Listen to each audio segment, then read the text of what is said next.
Hello everybody and welcome to my series Revisiting the Wizarding World, where we go back, rewatch, revisit, and re-review every single Wizarding World film, both Harry Potter and Fantastic Beasts, and at the very end we're going to be ranking them from worst to best. Yes, I'm in a different location, you don't need to know why. And in this video we're going to be talking about the final entry before that epic finale, so before we even get started, make sure to hit like, subscribe, and ring that bell notification so you don't miss out on that video next week. I'm currently in writing it right now, but hopefully it will be shot soon, edited, and all that good stuff.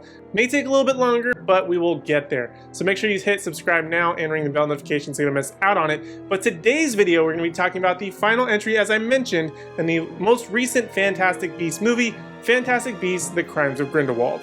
In an effort to thwart Grindelwald's plans of raising pureblood wizards to rule over non-magical beings, Albus Dumbledore enlists his former student Newt Scamander, who agrees to help, though he's unaware of the dangers that lie ahead. Lines are drawn as love and loyalty are tested even among the truest friends and family in an increasingly divided wizarding world. And this film sees the return of the majority of the cast and crew from the previous film, but also gets some new additions. But before I talk too much about them, I put off talking about Grindelwald in last week's video. Although he was a threat, he was never really the main story until the final reveal of Colin Farrell's character being Grindelwald, played by Johnny Depp, in disguise. In this film, he gets a lot more of the spotlight, obviously as his name is in the title, and although I've never really been a major fan of Johnny Depp,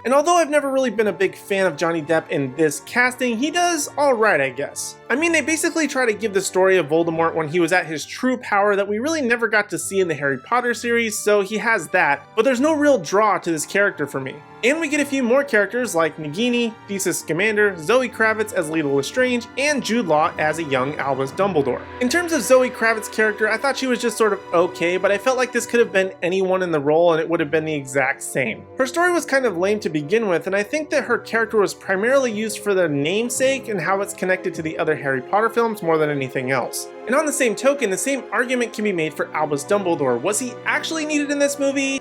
Yes and no. Yes, in the fact that he's connected to Grindelwald, and that is in fact in the stories. However, he also kind of overshadows other elements by being present at all because of what we know of the character and where he'll be going in the Harry Potter series, so it doesn't really feel like there's anything really at stake here. One area that I do have to give them credit for, however, is in the casting, particularly with the familial relationships with Newt and Theseus, and then when we see a flashback to young Newt. The casting and ability of that young actor to perfectly capture Eddie Redmayne's Newt mannerisms is astounding. The story, however, is probably one of the strangest, if not the strangest, in the franchise. It's absolutely packed with an abundance of over-information and trying to catch you up on a story that's only 3 years after the previous film, and tries to give us this large, deep story full of twists and turns that gets so lost within itself that realistically only J.K. Rowling, who wrote it, probably could keep it straight. And as I mentioned earlier, there is a flashback where they go back to Hogwarts, and just about everything is inconsistent, from the apparating to Hogwarts, Dumbledore teaching defense against the dark arts, which is not the class he taught, and even blatantly ripping the Bogart scene from Prisoner of Azkaban, and doing it again with different actors and just saying how it was a different era. And to think that this is from the same director who has directed now 7 Wizarding World movies, he's done this several times. Why is he copying the same thing over and just changing these little details? I know it's not his fault, but it just blows my mind.